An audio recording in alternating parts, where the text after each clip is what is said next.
guys, how's it going? Welcome back to another live stream. Back to another live stream. Back 100 times? to another live stream. 200 times? Back. 500 times?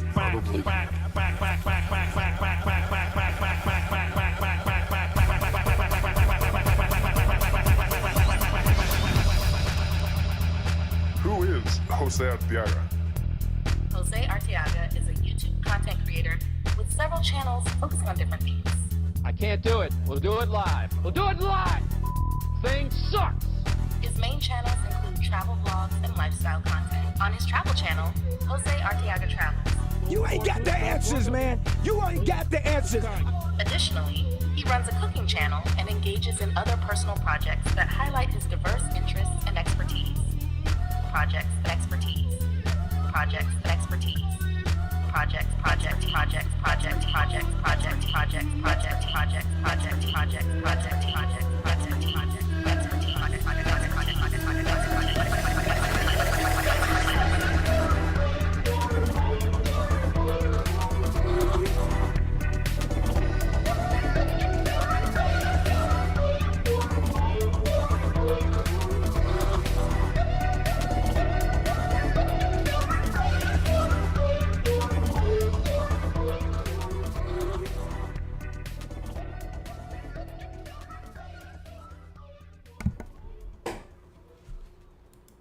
Hey guys, how's it going? And welcome back to another Jose Unleashed.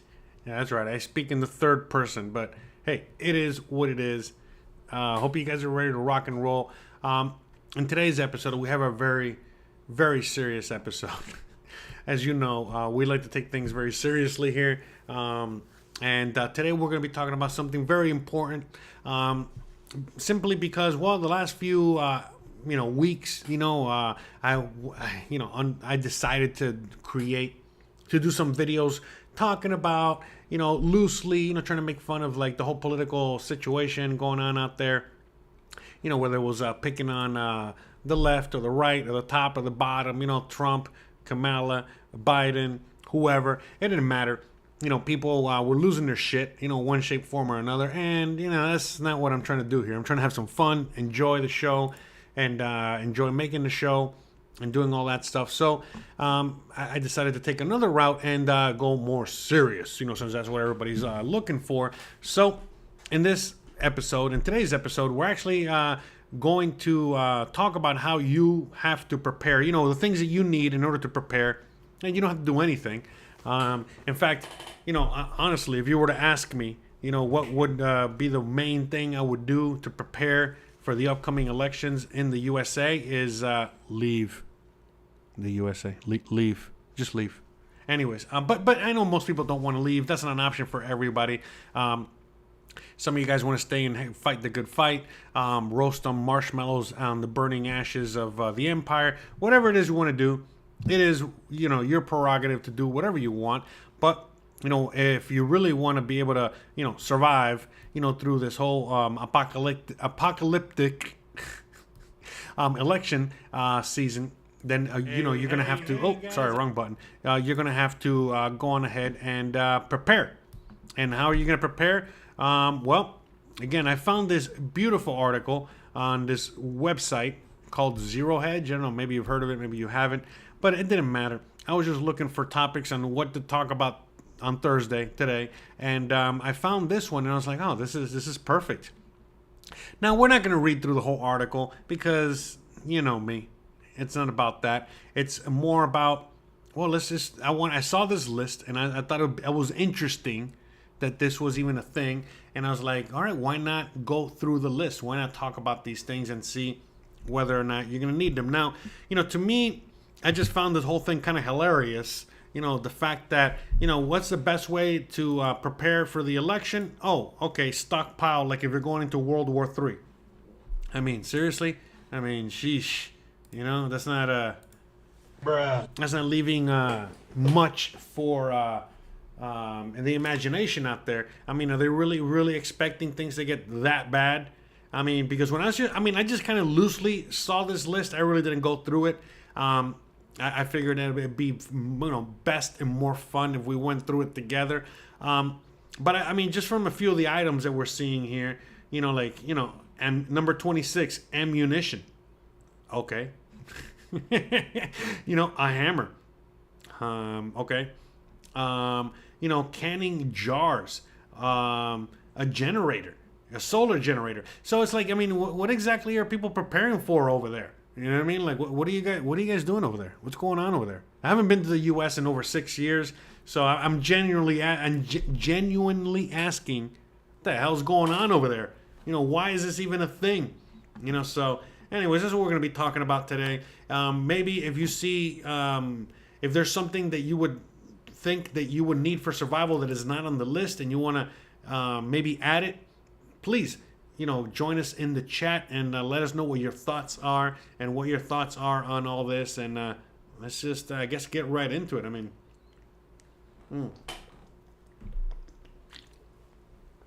so thirsty. I know I should have drank water before I started the show, but I'm so busy.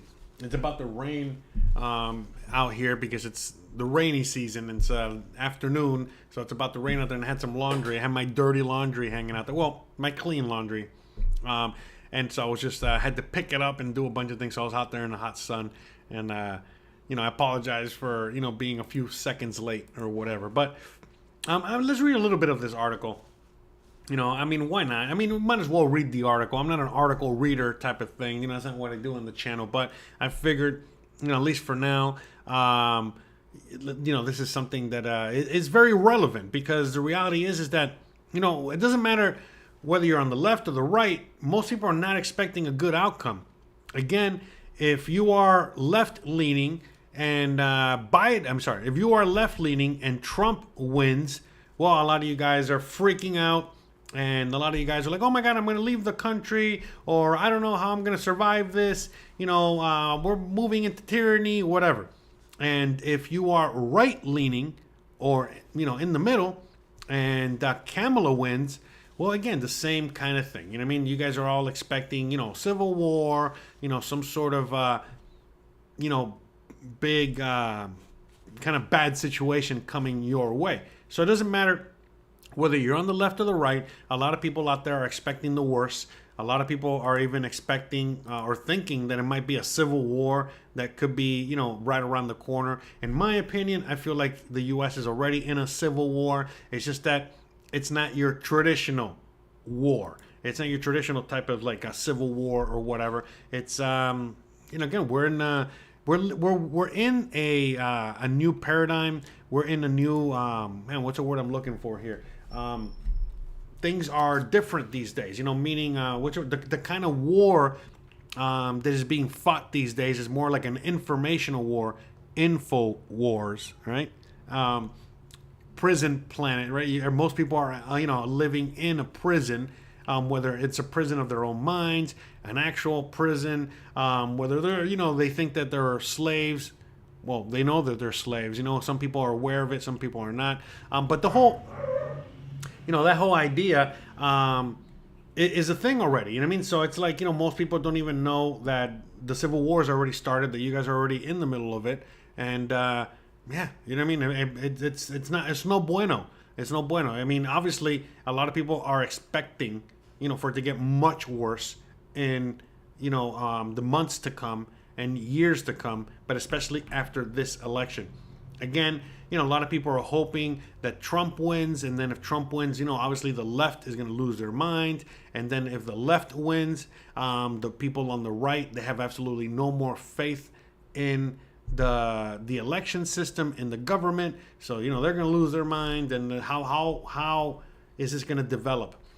Because the thing is, it's like I found the term I was looking for. It's new generational warfare, and all this other stuff, and because of that, again, things are different. So, like, for example, let me give you a quick example. When World War I, started, when that all happened, a lot of the world, they were not prepared for the atrocities, for the horribleness that came their way, because up until that point, people were used to a certain kind of war, and then all of a sudden, when World War I happened and we had all this new technology, new weapons, and we were killing more people with less, then all of a sudden things got weird. So it actually happened even before that, when the U.S. was in the first Civil War. Believe it or not, the first Civil War was one of the first, I think the first, but one of the first modern warfare type situations. And then from there, by the time Civil War ended and the World War I started, the horrors of war were even worse.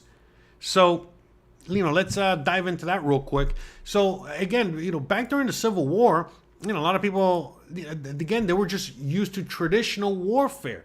Up until then, most people were using muskets. I don't know if you know what the muskets is. You had like the big rifle, and you had to put in like the little pellet, and you had to, put the pellet in there. Oh, sorry, put the gunpowder, put the pellet, jam it in there, light the thing on fire, aim, shoot, and really, it was like a shotgun, basically. It wasn't like a rifle. So, you had to be in close proximity for the weapon to work. Basically, if, the guy was like 20 yards away or 100 yards away, you're not going to hit him or kill him, with your musket. All right. So you had to get really close. And so, most people were used to that already. Back during the Revolutionary War and stuff like that, all wars up until then, basically, you've seen Braveheart, you've seen, the Roman times, you've seen wars, okay, how they've been depicted without guns. Basically, it's, sharp objects, okay, and it's people on people, it's a one-on-one armed combat, okay, that was war. That was always war. And then eventually the muskets came along during the Revolutionary War, and it added that extra level of, okay, now I can back up a little bit. I can maybe hide, in the forest, in the bushes, and pick off, the redcoats, whatever, the British, the enemy. And then eventually, by the time the Civil War came along, well, now the modern gun, the way we know it, was born. Now, still, it was very rudimentary compared to a 9mm these days, or whatever it is, or an AK-47. But again, back then, when the Civil War started, it was one of the first wars to use, bullets, like actual bullets. And so people back then were still using the old tactics of war, meaning that they thought that they had to get really close, okay, to be able to kill the opponent, kill the enemy, and they didn't realize, how much damage bullets, cannons, some of these weapons, that were new, could do. And so basically, that's always so much death and so much atrocity during the Civil War, because people were using new weapons and didn't know, they weren't aware as to how powerful they were compared to their old weapons, the muskets. So obviously, eventually by the end of the Civil War, people figured out, okay, we don't have to be that close to the enemy to engage in combat. All right. Now, fast forward to World War I. By the time World War I happened, we already had planes. We were dropping bombs. Again, very rudimentary. Again, you guys ever seen like the first airplanes, with the propeller and the, and again, imagine, what kind of bomb or whatever you're going to drop from there. What kind of machine gun you might even have attached there, or what kind of combat. So it was very rudimentary, but it didn't matter. We had airplanes. We had bombs, we had machine guns, we had the Gatling gun, like the big, big machine gun. You guys know what a Gatling gun, and if you don't, Google it real quick. But we had all, grenades, we had chemical warfare, we had all this stuff that basically, we didn't have before. No war was really fought up until then with any of these weapons. And then World War I happened. And everything went to shit, and all these, countries, in Europe really, started going at it. And again, they were still using the old tactics, because they really hadn't fought any wars like the U.S. fought the Civil War. So, for the most part, they were, they weren't ready for what was coming.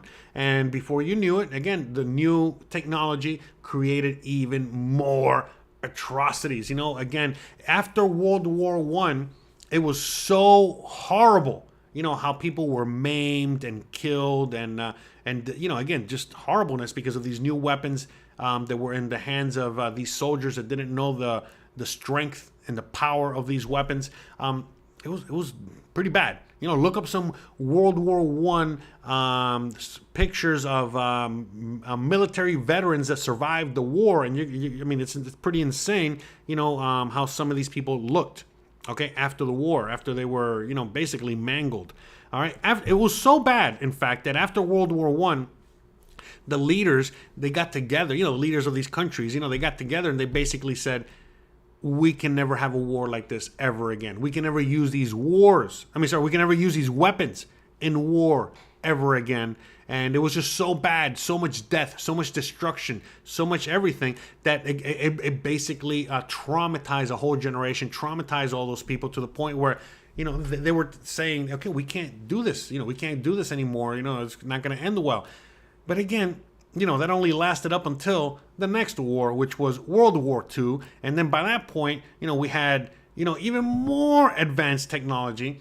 Again, even in World War One, you know, World War One, it was the first war where, you know, we had tanks. Again, but there were still people on cavalry and horses. So imagine like a cavalry with horses and then, you know, a cavalry of tanks. You know, the horses, you know, unfortunately, we're not going to, you know, stand a chance against those tanks. But again, fast forward to World War II. You know, by that time, you know, we had all kinds of, you know, battleships and submarines and tanks. You know, we didn't see no more cavalry out there, and so on and so forth. Again, the real chemical warfare. You already know what the Germans did and what others did out there. Eventually, you know, by the end of the war, you know, we had the atomic bomb, nuclear weapons. I mean, come on. You know, so it just kept getting worse. And so a lot of people, obviously, you know, they thought, you know, and rightly so, obviously, you know what I mean? That as we, you know, we would eventually get to World War III, that would be the last war. I think it was Einstein that said it, that basically by the time that World War III comes along, you know, by the time World War III is over, it was going to knock civilization, it's going to knock everybody back to the Stone Age. Okay? And so obviously everybody, you know, was scared, you know, during the Cold War, you know, the last basically, I mean, how long has it been now? Like 60, 80 years since World War II?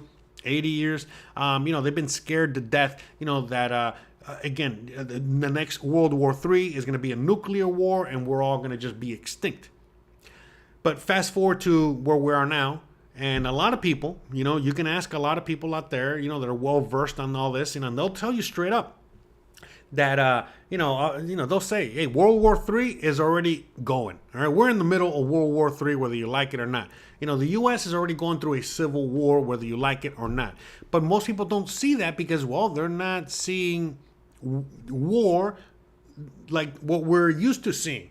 Okay, what we saw the last several years, what we just saw recently. I mean, come on. I mean, the U.S. is still out there fighting, you know, we're still in Afghanistan and doing things in the Middle East. But you can already see that the war, traditional war, is not what it used to be anymore. Again, you can see it right now in the Russia-Ukraine war, where you're seeing that they're using drones. I mean, you should see some of the footage from the war out there. It's pretty crazy. You know, where you see like a whole tank battalion is basically neutralized by a few drones, you know, by literally a few drones with some bombs. And you get to see like the people that are, you know, in the tanks, you know, the people that are getting attacked by the drones, how they're freaking out. Because another thing is that now everybody has cameras. You know, again, everybody is uploading to TikTok, you know, and all this other stuff. So imagine like you're out in the war, you know, you're out there with your platoon, you know, with your guys, your boys. And then all of a sudden you see like a bunch of drones coming your way. And it's basically, you know, you're playing Galaga. You're playing one of these old computer games where basically you got to shoot the drones down before they get to you, because if they get to you, you're done. You're toast. All right. And there is no enemy. You know, the guy that's, you know, controlling that drone, it's some guy, you know, probably, you know, hundreds of miles away that you're never going to see or know who he is. And they're, you know, have these drones with bombs and all this sort of stuff, you know, going after platoons and tanks and all stuff like that. Plus, you know, all kinds of other new warfare, you know, basically where the enemy can basically neutralize, you know, an F-16, a tank, you know, any one of these, you know, big heavy-duty machinery by basically turning it off remotely. I mean, that could go on and on. So, you know, there's a lot of things about modern warfare most people don't even know about. On top of that, you know, the old type of warfare that, again, was active up until like a decade ago or, 5 years ago, is still going alive and well. So again, you're still out there fighting each other with machine guns and, all the traditional kind of weapons that we've had the last like 80 years. But now we're adding these extra elements that no one has ever seen before or dealt with. But the kicker is that that's not really what people need to be, kind of be worried about. It's more about, the new weapons that most people are not even aware of, that everyone right now is being affected by. So, for example, social media. Social media, is being used as a weapon. Things like, the news. Mainstream media, even YouTube and other platforms, they're used to now, use, create more propaganda, and now it's more of an info war, information war. It's more about, again, they're trying to manipulate, confuse, shock and awe. I can go on and on, so it's a completely different type of warfare. So now it's like, for example, China, trying to, combat the USA. Well, they know, China's not stupid. They know they can't go, mano a mano with the USA, Sure, the USA might have lost, against like Afghanistan or Vietnam, but, those are completely different kind of wars, But if all of a sudden we're going into a real war, okay, just like you're seeing Ukraine and Russia, an actual war with the Chinese, listen, come on. You know what I mean? Like, unless the Chinese can somehow disable this, basically turn off all of our equipment, which you don't know if they can or not, unless they can do something like that, they don't stand a chance. They don't stand a chance. I mean, come on, we got nuclear subs, we got battleships, we got the best trained army in the world, military in the world. Come on, our military is above and beyond the best, all right? Whether you like it or not, it is what it is. So, traditional warfare, there's no way China's going to be able to defeat us. In fact, nobody can really defeat us. I mean, the whole world would have to, turn against us, which they're not. They can't, because, again, we own them, because they have to use the Googles and the YouTubes and the Instagrams and the WhatsApps of the world. So basically, no country's going to go against us because then, they're going to lose their, entertainment or their information or their weapons as well. But anyways, because again, these countries use these these weapons, these modern weapons of technology to control their own people. All right, don't get it twisted. But anyways, long story short, a lot of these countries, out there, the last thing on their mind is, turning against the USA. So basically, it's not going to happen. So let's say China wants to go up against the USA in a traditional war. We're going to annihilate them. Okay. Simply because, again, just go down, the history books, okay? It's not like China's like the best, all right, at fighting wars or anything like that. But I digress. If it comes to traditional warfare, we got them. But if we're doing non-traditional warfare, okay, like in a sense of like an information war that they can heavily control, which is what they're doing, well, then now we're talking about something else. By the way, I apologize for the noise outside. Some guys are revving up the engine and making Gizmo doesn't like loud noises. Anyways.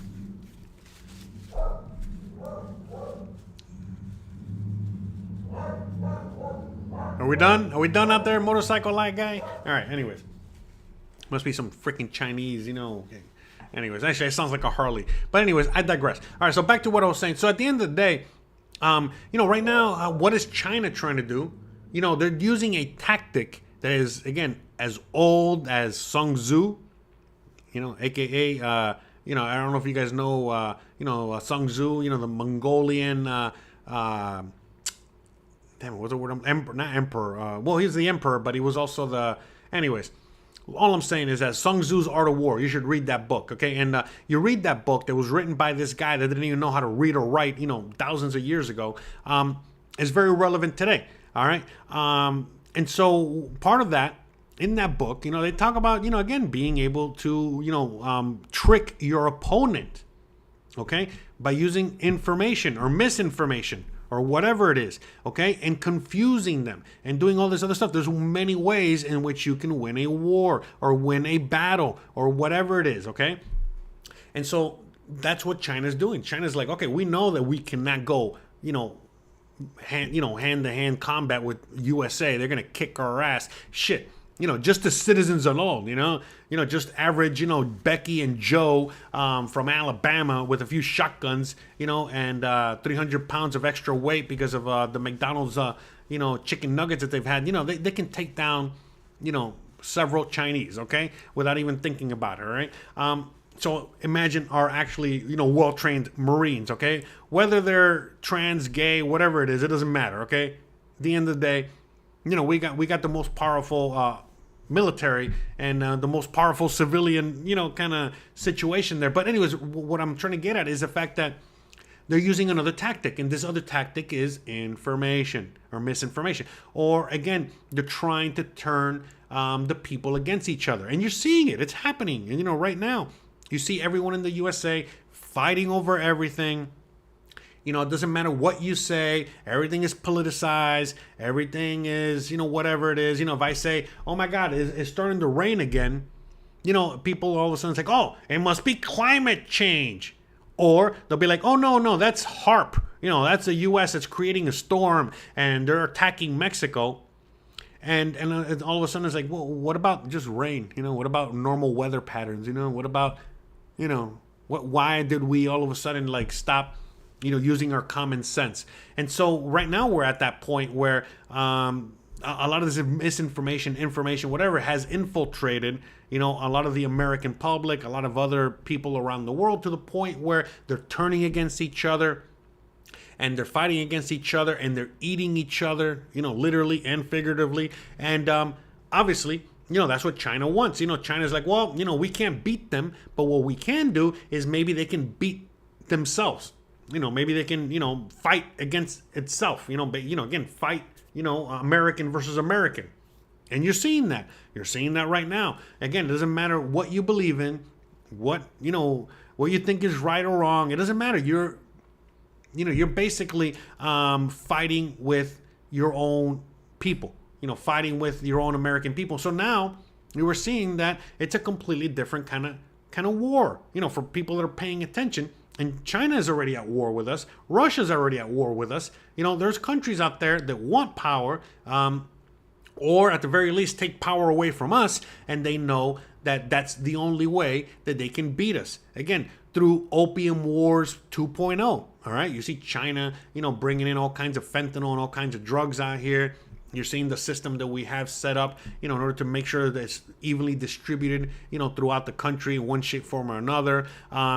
You're seeing the information war that's happening, where everybody, you don't know what to believe anymore, whether it's AI or the deep fakes or just information, just straight up information, where now you can't even, you don't even know what to believe in. Again, it starts raining and you don't know if it's just nature being nature or if it's HARP or what's the other one? Some other U.S. government agency that's doing it. I mean, some guy sent me an email the other day, telling me about, oh yeah, all this rain that Mexico's getting now is because the U.S. is attacking Mexico and they're trying to flood them out and there's cloud seeding, or I don't know, it's just some whole thing, conspiracy theory. I'm like, bro, no. Have you ever heard of El Nino and La Nina and, these, normal weather patterns that happen, throughout since forever? And I could go on and on, so... there's a lot of things that are going on out there at the moment, and I feel like, well, we're in the middle of the war. And I'm sorry about that long-ass rant and intro to get to where we're at now. Again, I know what, you guys tuned in for. You guys are all there with your pen and paper, waiting for me to start listing off, all the things that you need to survive. And that's the thing. When all of a sudden I see an article like this, I feel like, there's already a lot of people out there that are aware of the predicament that we're in right now. So again, let's just read this article real quick, and we'll see how far we can get down, okay, before we get to the list. All right. So these are 50 things that everyone should be stockpiling to prepare for the election chaos. Okay. So let's read it. Okay. So are you getting prepared right now? Millions of Americans. Here, let me put it over here. Hold on. Let me make it over here so it'll be easy for me to read. I'm looking over to the side. Sorry. 1 second, guys. Are you getting prepared? Right now, millions of Americans are stockpiling food and supplies in anticipation of what they believe is coming. People are on the edge due to the approaching election, the rapidly escalating war in the Middle East, the alarming natural disasters that we have all been witnessing around the world, and the potential for another great global pandemic. Again, if you're paying attention, you know it's all fake, phony, and false, all manipulated for whatever reason that they're doing it. But it's a lot more than just all these things are happening naturally. So let's keep reading. In all my years, I have never seen more concern about the next 12 months as I am seeing at this moment. There's a growing consensus that that major history-changing events are about to happen. They're happening. Spoiler alert, they're happening. We're in the middle of it. And that there are lots of people that want to be well prepared. In fact, Newsweek has reported that doomsday prepping has become a $2.4 billion industry. Yeah, exactly. It's an industry. Okay, they're cashing in on people's fear. People are scared, so they're like, all right, great. We're going to sell them shit that they want because they're scared. Again, whether it's fabricated or not, by the corporations to sell you more crap, or China, to get people to fight with each other or be more scared or whatever it is. It's happening. Again, it might be a tactic by the same U.S. government to make sure everybody's on edge and prepared. So in case there is a Chinese invasion, well, we ain't got nothing to worry about. But I digress. The once fringe act of doomsday prepping is evolving into a booming $2.4 billion industry, tapping into a societal pulse of self-reliance amidst a world of uncertainties. And again, just going back to all that, we were just talking about this on the other channel as to, how a lot of people out there, unfortunately, should have scrolled there. A lot of people, unfortunately, they don't know how to, be self-reliant, self-sustainable, and they don't know how to, be self-reliant. And so, well, they sell them the idea that you got to be a prepper. You got to prep for the apocalypse. You got to prep for all these horrible things that are coming instead of just, basically, instead of learning the basic things that you need that most humans around the world already know how to do. Build a home, start a garden, maintain a garden, tend to animals, a lot of things that, most Americans have lost these days. They just don't know how to survive on their own. They got to rely on the government or rely on the corporation to survive. So, whether driven by the aftershocks of a post-COVID-19 environment, supply chain disruptions, natural calamities, or geopolitical tensions, the narrative of disaster preparedness is shifting from the outskirts of society to mainstream households. I'm sure it wasn't an accident. Anyways, when I was growing up, I never once heard the word prepper or prepping. Everybody was a prepper and prepping. Again, if you go back, throughout time, again, you don't have to go that far back in U.S. history. You get to simply see how people, just like 50 years ago, they knew how to can. They knew how to, they knew how to preserve things. For example, they grew strawberries. And they could, they ate as many strawberries as they could eat. And then all the extra strawberries that they had, that they grew, well, they preserved them. They canned them. They were able to, create supplies. So they're not reliant on the government or if the supply chain broke or whatever. Because, back then we didn't have, those things as strong as we have them today. So people, supply chain would break down. Emergencies did happen. You couldn't rely on the government. You couldn't rely on corporations. So you had to, figure it out on your own. And not just that, but this is how humans have survived since the beginning of time. A lot of the things that we're seeing right now are just modern things, modernity, all right? That is basically making us inept, and basically making us so dumb that we don't even know how to, grow a garden anymore, or even cook, or even, make some preserves, make some, jam, some jelly, out of some extra berries or whatever you got. So, but yeah, anyways. But now, back to the article. But now a very large portion of the population is actively preparing for the collapse of society.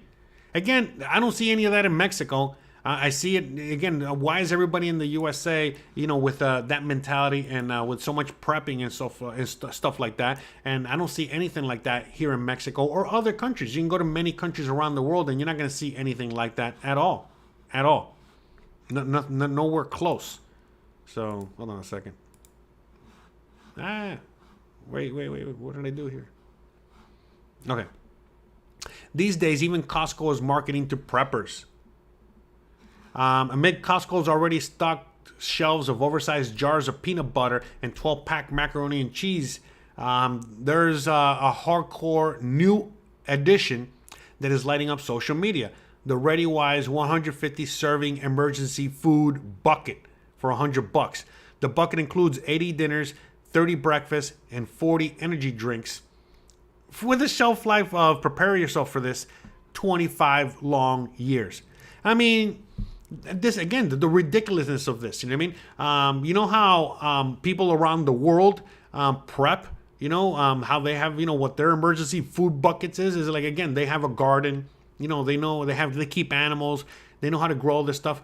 Energy drinks. It says right here 40 energy drinks. I mean, really, that's prepper. That you need that if the apocalypse comes. The first thing on your mind is like, where am I going to get my first Red Bull or Monster energy drink since I can't get them at the local convenience store anymore? Really? That's what people are stockpiling is fucking Monster energy drinks? Mondo, like in Idiocracy. Anyways, in addition to selling emergency food buckets, Jesus, bro. Even just the name of that is pretty terrible. Anyway, Costco has become a huge seller of gold and silver bars and coins. Oh, well, look at that. Smart. Well, at least one thing that that's the one thing I would be stockpiling if anything. There's a lot of that. The wholesale club is also a huge seller of gold. Okay, I already read that. Okay, needless to say, it isn't just Costco that has embraced this trend. These days, many local supermarkets carry emergency food right on their store shelves. And I think that is a great thing. Yeah, sure. I'm sure you do. Person that wrote this article. But for what we are eventually going to be going through, you're going to need a whole lot more than just food. And I totally agree there. If the apocalypse is coming, you definitely need a lot more than food. In fact, as we were reading down below in the list, you got to have guns to protect your everything that you're stockpiling, all the hoarding that you're doing. You're definitely going to need to protect that, because once the apocalypse comes, there's going to be hordes of hungry people, roaming about. And when they see a home, a place like yours, with all kinds of stuff that you've been stockpiling for years for this moment, well, they're going to take it off your hands. All right. So, and even though you might be with a gun, when there's 50 people that are hungry with guns, coming for your stuff, it's not going to end well. And a lot of people are not taking that into account.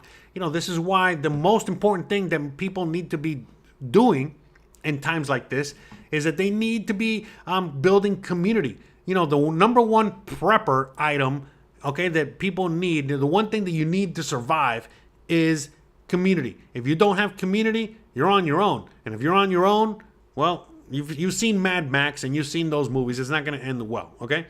So anyways, let's just go through the list, all right? All right, I have shared a list of 50 basic things. Here, let me put this over here so it'll be easier for me. Hold on a second. All right, so let's just go through the list now.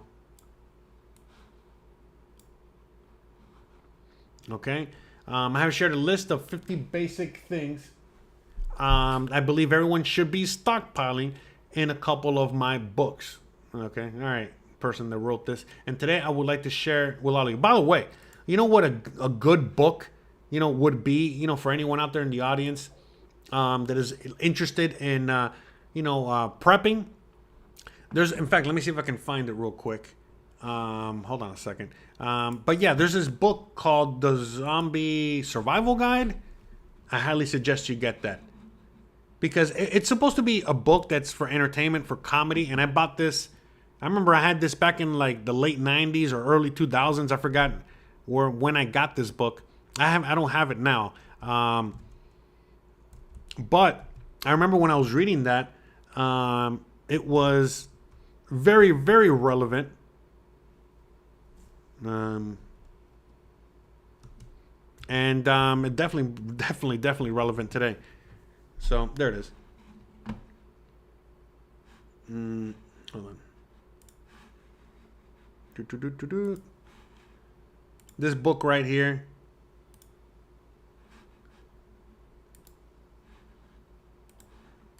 I highly suggest people in the audience, you guys get this book.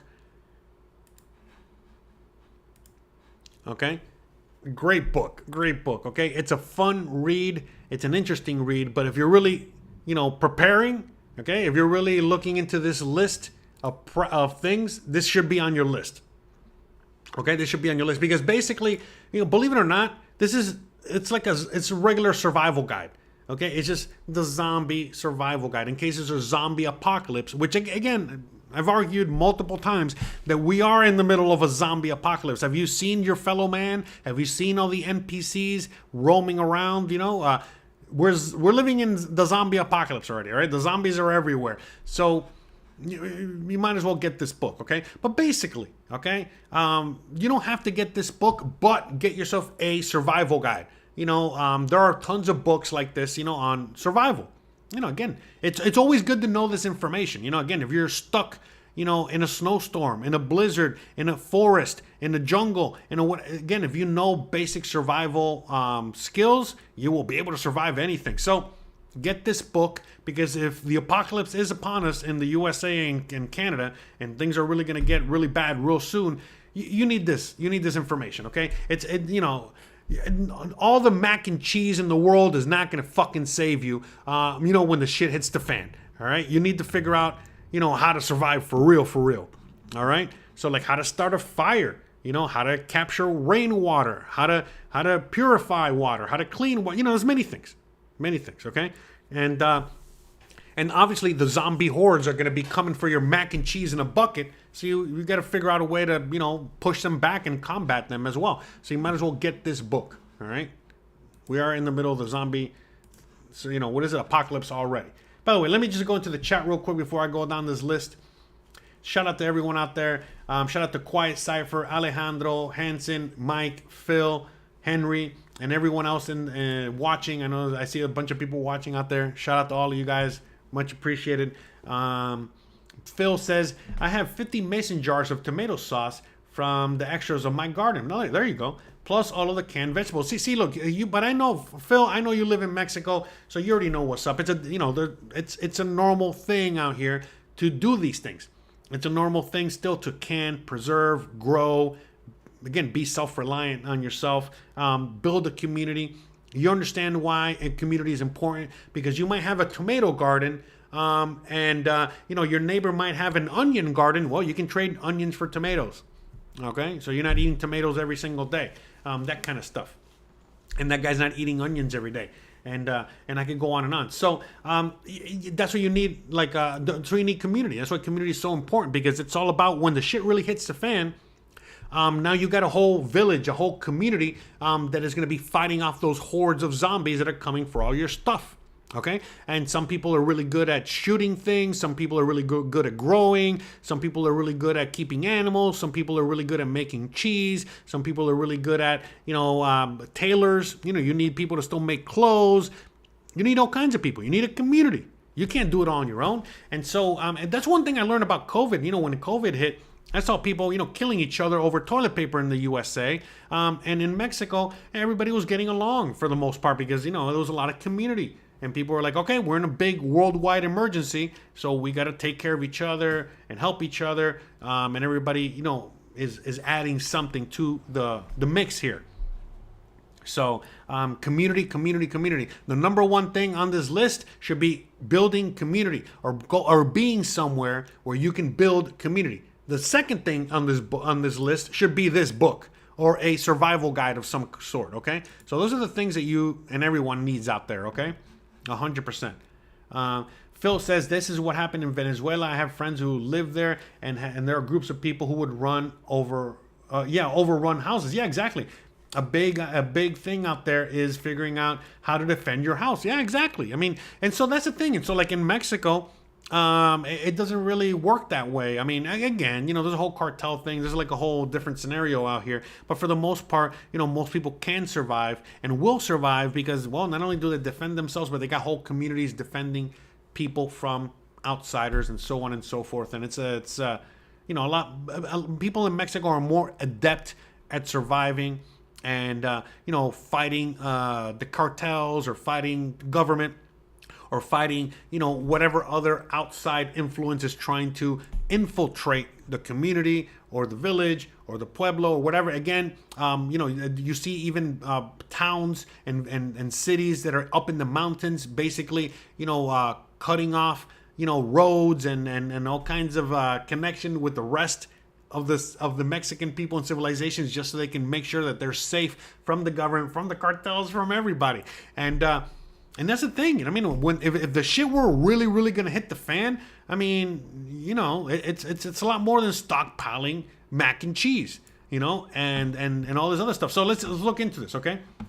So the number one thing that they say you have to have is a conventional generator. Okay, first of all, if you have a regular generator, where are you gonna get gasoline? Yeah, exactly. And the solar generator. Again, solar generator is nice and wonderful and great, but a solar generator for what? Maybe, I guess, to power your fans because it's going to get hot if you're in certain areas, but not to use your phone. They're not going to be any cell towers or cell service, right, in the apocalypse. So anyways, whatever. But yeah, a generator's good, but just make sure it's a generator that will be able to generate energy, okay, through wind or solar or something else, okay, in which you don't have to feed it something like gasoline, all right? But anyways, whatever. A generator, okay, number one. Number two, a Berkeley water filter. Really? A water filter? I mean, sure, yes, water filtration is very important, but, don't be relying on something like that because I don't know what a Berkeley water filter is, but unless that Berkeley water filter can last, 10 years, the fuck is it? What do you, don't you got to change most water filters every few months or whatever? So again, if you got a survival guide, well, you're going to know how to filter water forever. Okay, not just for a short amount of time. Okay, number three, a rainwater collection system if you do not have any natural supply of water near your home. Again, this is kind of good if you live in an area that rains a lot, but it's not always going to rain. Look, right now it's been threatening to rain all day. It hasn't rained yet. Okay, if I'm relying on that rainwater, to survive, I'm fucked. All right, so I got to figure out other ways to get water. Like, I don't know, from the ground, from a cactus, there's other ways to get water, okay? So rainwater collection system. I mean, what, a tarp, and a jar or a bucket? I mean, and then what are you gonna do with that water? You gotta clean that water. You're gonna put it through a filtration system, or you're gonna, no, you're probably gonna, you're gonna filter. You gotta filter it another way. You know what I mean? So like, I don't know, boil it. Oh, how are you going to make fire? Oh, you're going to put it, on a stove top, with a generator? No, you're going to learn how to build a fire. So you got to know how to build a fire. Okay? So, so many things. But anyways, a large emergency kit. Well, look, a large emergency kit is something you should have no matter what. Okay, because you never know what could happen. You're at the house, you're cutting some vegetables for your stir fry, and your husband or your wife, says something to you, and before you know it, you're not paying attention. You cut your finger, and you're not gonna go to the emergency room. You got to figure out a way to. So, like I said, everyone should have a large emergency kit, no matter what, or some sort of emergency supplies. Meaning, Band-Aids. Neosporin, and I could go on and on. Okay, so that's something that most people should have anyway, not just for the apocalypse, right? And another thing too is that when you're building these things, when you're building these stockpiles of emergency items, make sure that most of these items are things that you're going to use and that you're circling through them, because again, these things go bad as well. On a Band-Aid, if you keep it long enough, the adhesive wears off. So eventually, you just got a piece of paper, and I could go on and on. So, you got to be able to rotate them in and out. So again, if you're stockpiling rice, make sure that you're using the rice that you're stockpiling, and then you're just replacing it with new rice. always. And then you're using the old rice. You follow? Okay. So again, large emergency kit, rice, pasta, I guess. Dry pasta, I guess. That's good. Maybe how about some flour? How about growing? Some, learning how to grow things. Like wheat. Again, I'm not telling you out there to grow bushels of wheat and grind the wheat and make your own flour. But hey, if it comes down to it, might as well learn it. During the apocalypse, you're going to have a lot of time on your hands. You might as well. Canned soup, canned vegetables, canned fruit, canned chicken. Again, if you know canning, you should be able to make all this on your own. You don't need to buy fucking Campbell soup, all right? And again, you got to rotate them in. What do I mean by rotate them in? Okay, so for example, I live in I've always lived in hurricane zones, meaning that, we have hurricane seasons every year. Hurricanes come through here and you're going to have supplies. Okay. But once hurricane season is over, I'm not saving those supplies for the next year and the next year and the next year, because by the time that a real hurricane comes and I got to eat that can of tuna, that shit probably expired 5 years ago. So every year, once hurricane season's over, you basically eat the food that you bought for the emergency. And then before the next hurricane season comes, or when next hurricane season comes, well, you buy new supplies. And then again, these are things that you're going to be eating or consuming anyway. Okay? So don't be buying shit that you're not going to eat or you don't normally eat. So again, if you eat tuna, buy tuna. All right? If you eat beef stew, buy some Dinty Moore beef stew. All right? But make sure you rotate it in and out. All right? And that goes with everything. All right? Batteries, everything. Everything. All right? Even, dry goods, rice, flour, pasta. Even though dry goods have a longer shelf life, they still go bad. Okay? And not just go bad, but you're also going up against the elements. All right? Meaning, hey, if you don't protect your rice correctly, listen, bugs are going to get in it. All right? They're going to eat your fucking rice. All right? Forget the other NPCs and zombies taking your rice. No, you kidding me? The fucking the ants and the bugs will eat the rice. All right? So, keep that in mind. All right? It's as many things that most people are just never pay attention to. Anyways, let's keep going here. Jars of peanut butter. I mean, sure. Or you can have tons of peanuts. Okay? So make your own peanut butter. I mean, how do you make peanut butter, Jose? You grind peanuts until peanut butter happens. That's it. It's really not that hard. Anyway, salt. Yes. Okay? If anything, that's probably the one thing I agree that most people should have a lot of is salt. And again, not to season your food. Sure, to season your food, but to preserve things. And learn these basic survival skills on how to preserve food with salt, with sugar. Okay? Salt, a lot more important than sugar. Sugar's great and wonderful and also a preservative. And, again, you can use it to help you, make things, again, like jam or whatever, many other things that you can or what is it, like can or bottle, put in bottles. But salt is a major, major thing because salt basically helps you preserve everything. Like, for example, meat. Let's say you live in an area where you're not going to be able to, say you kill an animal to eat. If you don't preserve that meat, it's not going to last very long. And one of the ways that people have been preserving meat for, literally eons, okay, has been with salt. Okay? So again, that's where you get ham. Okay, like a prosciutto or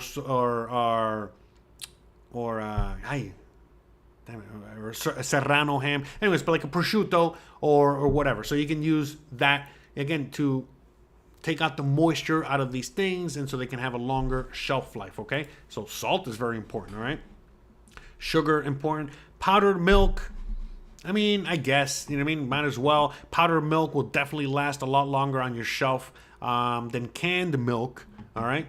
But, powdered milk, bags of flour. Again, not just bags of flour. You got to have flour, just like rice, but you got to have special containers so that they can, again, survive with you, okay? They got to survive the elements. They got to survive bugs. They got to survive all this shit, okay? Yeast. I mean, I guess, yeast is important, but that also has a shelf life. And again, what good is yeast if you don't know how to bake? Again, going back to the basic, again, survival skills. Okay? So you got to learn how to cook. Okay? You see how important cooking is? Yeah, when the shit hits the fan, you better learn how to cook. All right? You better know. You better know how to cook. You better, again, know how to use that yeast. Otherwise, what the fuck you have that yeast for? Lots of extra coffee. I mean, I guess. You know what I mean? If you're really, coffee is a luxury. You know what I mean? Sure, I love my coffee. Speaking of which, I got my coffee here. Oh no, I ran out. Damn it. It's my addiction. I love my coffee. But again, if the zombie apocalypse is upon us, the last thing I'm worried about is fucking coffee. All right? So, but again, it's up to you whether you need to stockpile that or not. Because there's another thing too. Once you really start stockpiling things, you start running out of room real quick. So, do you have room for your coffee? I mean, wouldn't you rather have more, other things that you need to survive? Like, I don't know, rice and beans, dry rice and beans. Don't be getting no canned beans. I mean, for crying out loud now. Buckets of long-term storageable food. Yeah, I guess. You know what I mean? Like, I don't know, man. I never understood, buying a 10-gallon bucket of mac and cheese. I mean, no comments, all right? But whatever. You do you, boo. All right? Number 19, lots of extra vitamins. I guess. All right? Stockpile vitamins.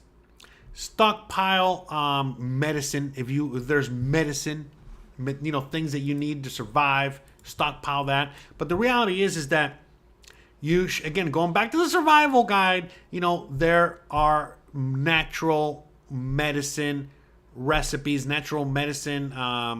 There's a lot of natural medicine that you can use basically to cure just about anything. So, vitamins are great and wonderful, but, you can get all that stuff from food. You can get all that stuff from nature. And so, again, going back to the survival guide and going back to being self-reliant and all that stuff, if you know how to get that stuff from food, you don't really need vitamins, all right? Because, again, those things will run out eventually. You need to survive for the long term. If you got a family, you got to teach them to survive, right? I mean, what? So are we expecting the next civil war? Sorry, not the civil war. We're expecting the next apocalypse to just last a few months?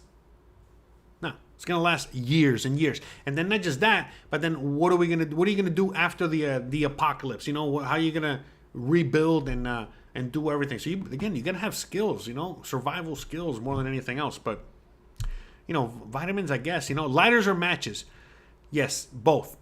Very important. Lighters and matches. But again, if you are very well versed, okay, with camping or surviving, in the woods, surviving in nature, you already know you got to figure out other ways to make fire, because eventually the lighter's going to run out, and eventually the matches, they're going to run out, or they can get wet. What are you going to do if your box of matches, gets wet and you need to start a fire and you don't know how to start a fire when everything's humid? Yeah, you're fucked, all right? So learn how to start fires in all conditions. And yes, of course, you definitely want lighters and matches. Then we got candles. Yeah, of course, you want candles, but you also need to know how to make candles. You also need to have wax. You got to, again, so once, the candle is done and the wax is up, you got to, learn how to make your own candles. What, you think in the apocalypse you're going to go to the candle store? Get yourself an old Yankee candle? No. All right. Flashlights or lanterns. Yes, those are great. But again, you need batteries for the flashlights. And again, if you're expecting a long-term, apocalypse, those batteries are not going to last that long. Whether you use them or not, they die. And then lanterns. Yeah, lanterns are great, but you need fuel for the lanterns. Whatever fuel you're going to use.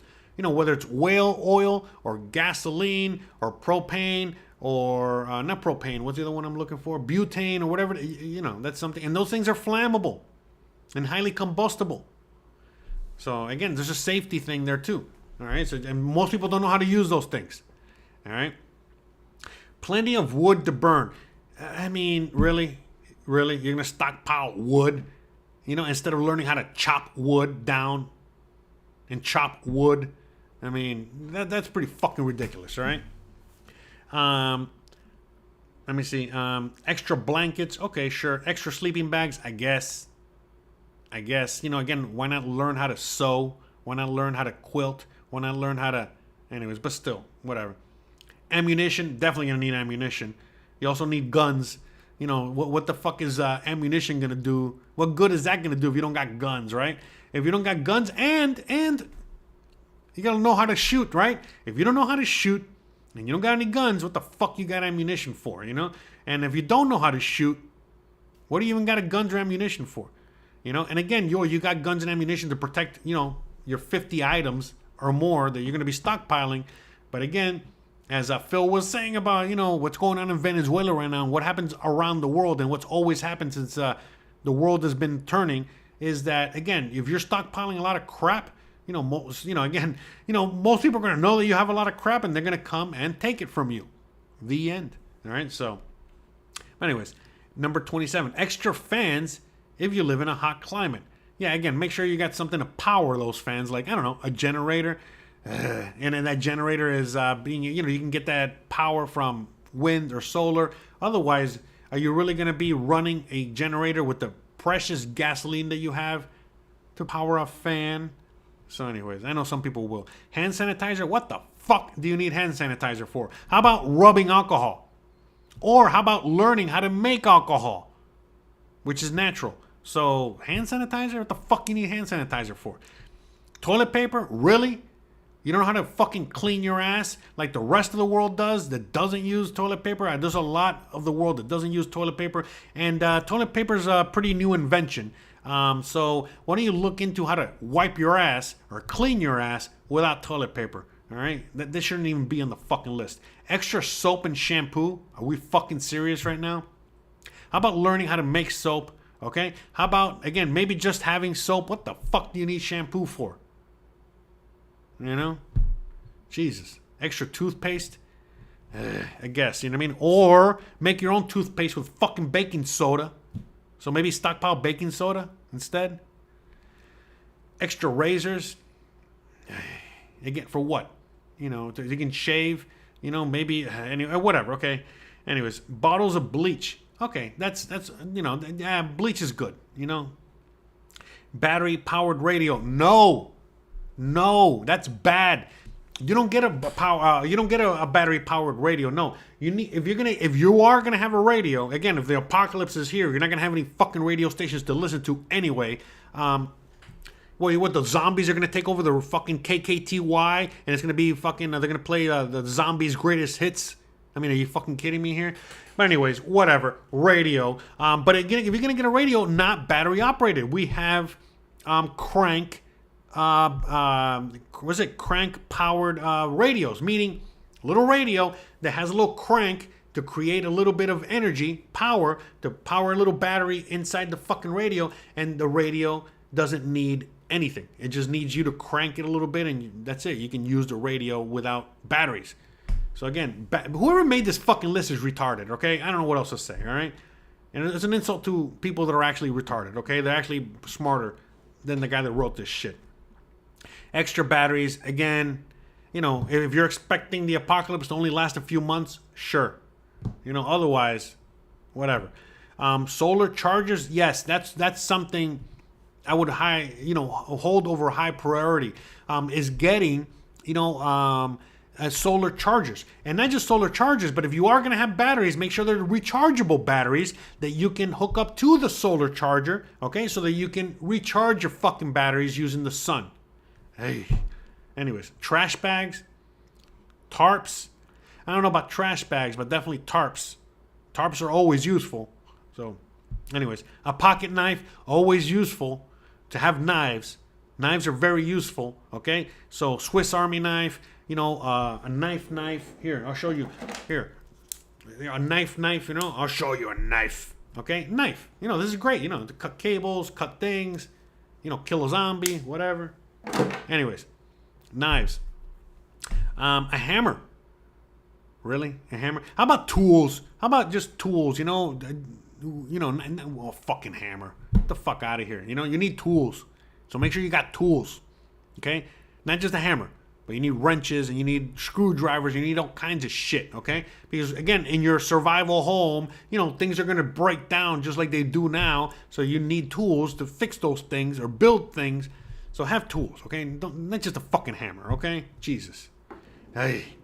An axe. Yeah, axe is, axe. If you have an axe, you don't need fucking to stockpile wood, okay? You can chop your own fucking wood, all right? So, yes, get an axe. Get a shovel, okay? Yes, also very important. Why are these things so low on the list? These things should be at the top of the list, but whatever. Work gloves.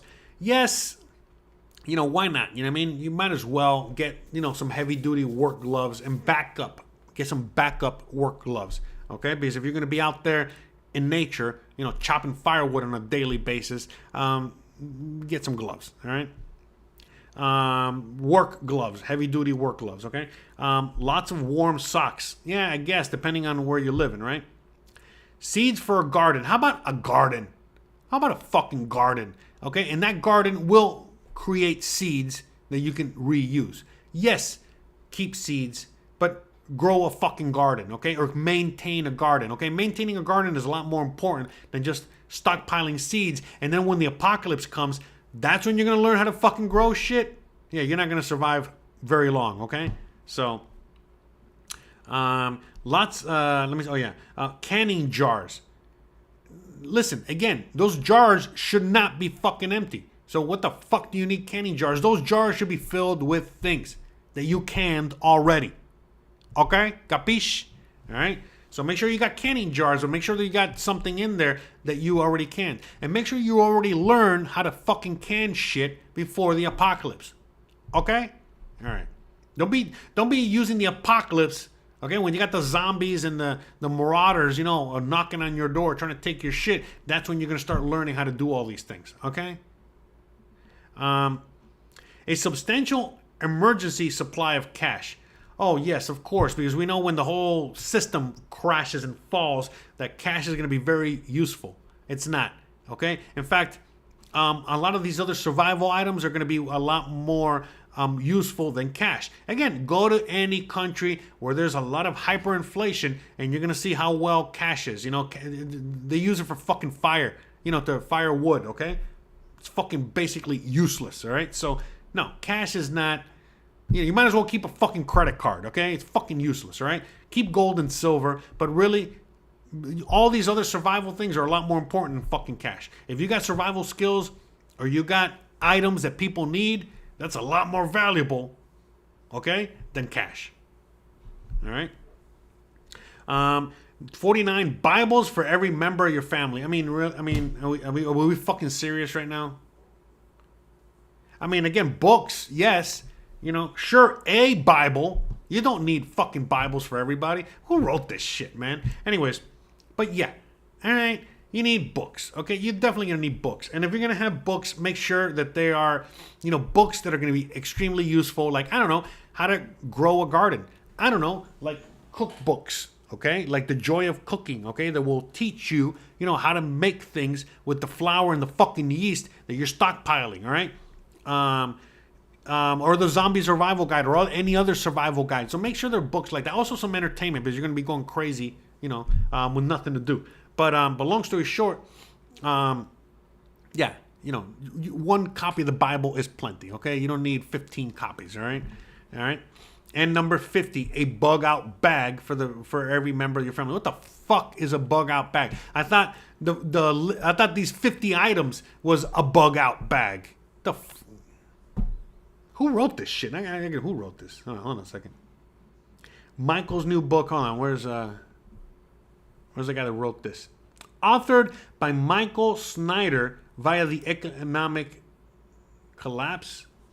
Who the fuck is Michael Snyder? I gotta see who this guy is. Who is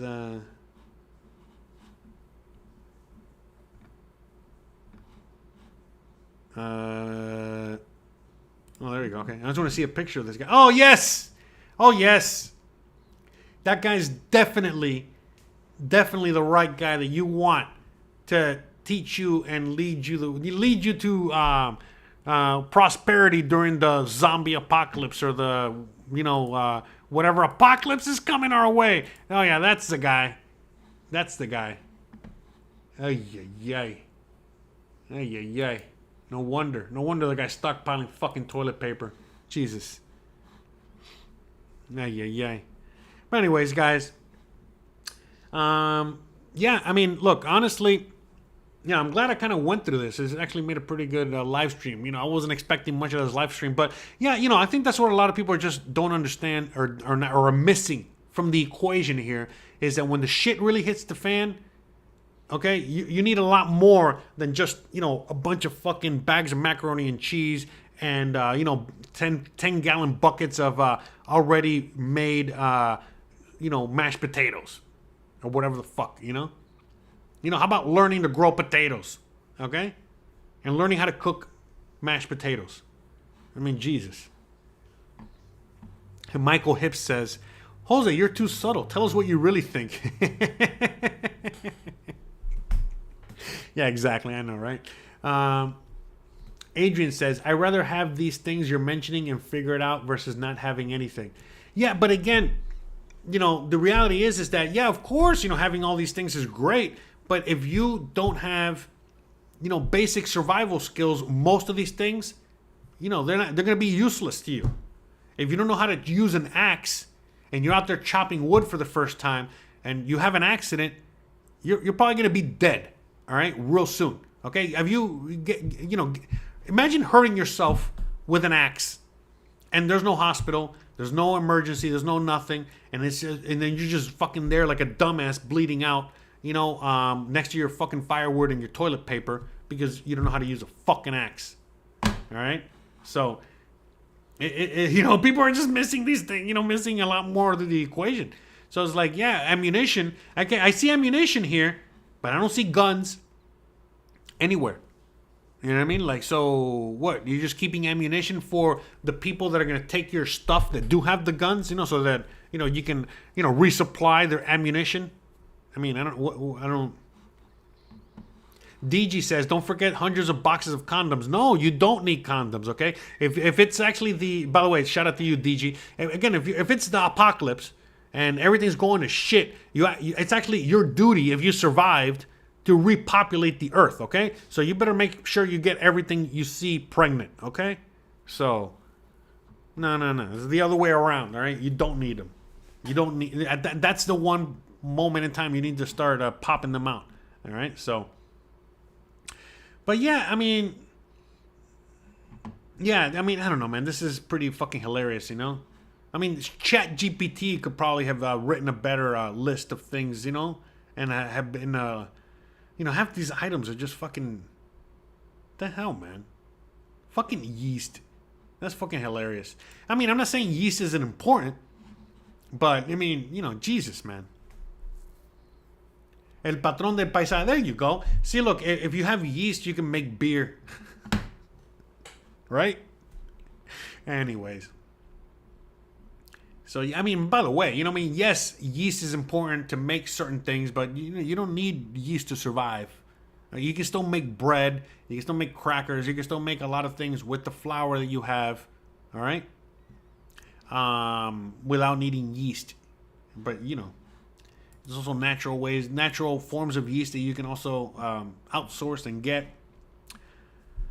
But to me, at the end of the day, I think that the one thing that most people are missing out there is the fact that they don't know how to survive. It's not about stockpiling crap. It's about using them, knowing how to use them, knowing how to survive. Okay? Because if you know how to survive, a lot of these things on this list, you can create from nature. Okay? But if you have all these things and you don't even know how to use them, you know, I mean, what's the point? What's the point? Adrian says, how about a car door? If it gets hot where you're at, you can at least roll down the window. Yeah, you could do that. You know, sure, Adrian. Bruh. Oh, yeah. Hold on. This is me right now. I wanna go home. I wanna go It was at this moment that he knew. He fucked up. Yeah, don't be that guy, okay? Don't be, you know, in the middle of the, you know, as soon as a zombie apocalypse starts and, you know, you don't know how to use any of these items. And then, you know, you're realizing, oh, fuck, I don't even know how to use a hammer. And then... It was at this moment that he knew. He fucked up. So anyways, guys, all right, I think we've kind of ran this episode into the ground. I don't know what else to say about this. But at the end of the day, it's... you know, it's more than just stockpiling crap. It's more about, you know, surviving, okay? And it's not just about, you know, the elections. I mean, by the way, this is pretty interesting to see that this is how many Americans are looking at the, I mean, that's the outlook that many Americans have for their future, okay? Many Americans are basically expecting the absolute worst. And again, it's funny, you know, being outside of the USA and living somewhere else, okay, with a culture that is already well versed on surviving, and how, again, you know, they don't, you know, how people would prepare, you know, for survival in Mexico or other countries around the world is not how America, you know, or Canada would, you know, what is it, prepare for survival, you know, of the future, and yeah, I don't know, man, it really does says a lot, you know, about how, you know, how prepared mentally, you know, a typical American really is for whatever the fuck is coming. All right. Whether it's election turmoil, whether it's another pandemic, whether it's a civil war, like a real civil war, you know, like how we're used to, or a real World War III, or whatever it is. You know, there's a lot of things that a lot of people are just not taking into account. And, you know, people who live in rural areas, you know, if you're living out there in the country, you already know. I don't got to say anything here. Most of you guys already do everything I've already said that you need to do in order to survive. You guys do it probably on a daily basis. You know how to chop wood. You know how to can food. You know how to, you know, use salt to preserve things. You know, how to use yeast and bake stuff. Whatever it is, you know how to build things. You know how to use tools. You know that you need more than just a fucking hammer. You know, and I can go on and on. But I think city folk, you know, people who live in the city and never really been out there in nature, you know, never even been camping. I mean, jeez, man, you know, it's not going to end well. The outlook is not good, all right?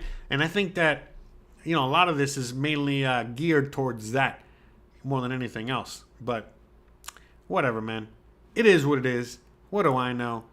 With all that being said, guys, I think we're going to, you know, end this live stream. I think we've already said enough. Anyways, I want to give a big shout out to everyone out there in the audience. All of you guys that have been supporting me, you know, since I've started this channel. We're almost at the end of the year. I cannot believe that we've made it all the way through. This is episode number 27. So we've done 27 of these already this year. That's pretty crazy.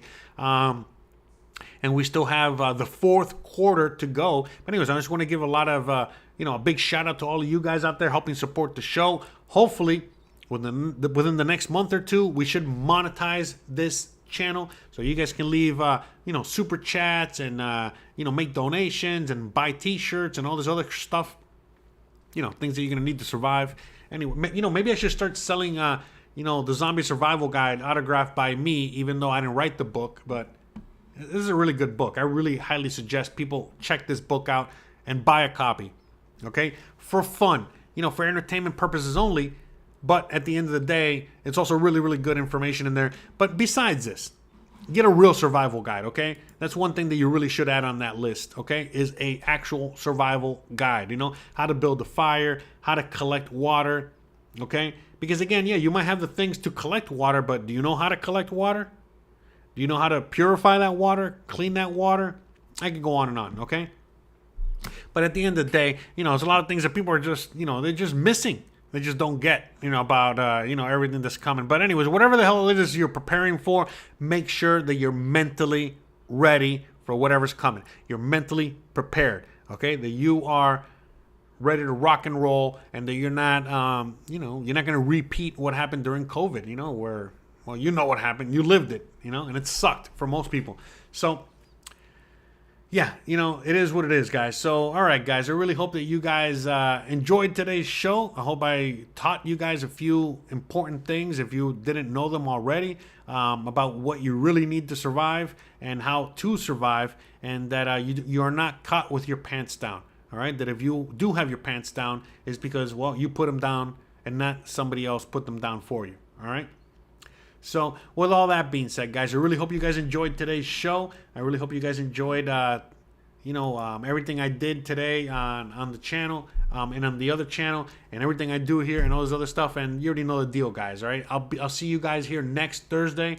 If you guys have any suggestions for any topics that you guys want me to cover or talk about, leave them down below in the comments, and we'll go from there. Let me know in the comments, okay, what I missed from the list. You know, what things I missed, you know, not just from the list, but my own list. You know, what things would you add, okay, survival skills stuff, survival stuff that I didn't talk about or that I missed, that, we all should have in our, bug out survival kits or whatever the fuck, all right? But that's it, guys. I think I'm going to get out of here. I got things to do, and you already know how we do here. So, guys, you already know the deal. If you like this kind of content, don't forget to please like, please subscribe, please share, please hit the bell icon. But most importantly than anything else, please stay awesome. Thanks again for watching, and I'll see you guys on the next one. Bye, guys. Hey, guys, how's it going? Welcome back to another live stream. Back to another live stream. Back 100 times? to another live stream. Back, 200 back, times? back, back, 500 times?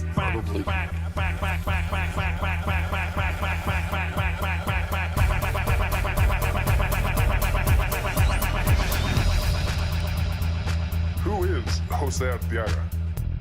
Jose Arteaga is a YouTube content creator with several channels focusing on different themes. I can't do it. We'll do it live. We'll do it live. Thing sucks. His main channels include travel vlogs and lifestyle content. On his travel channel, Jose Arteaga Travels. You ain't got the answers, man. You ain't got the answers. Additionally, he runs a cooking channel and engages in other personal projects that highlight his diverse interests and expertise. Projects and expertise. Projects and expertise. Projects.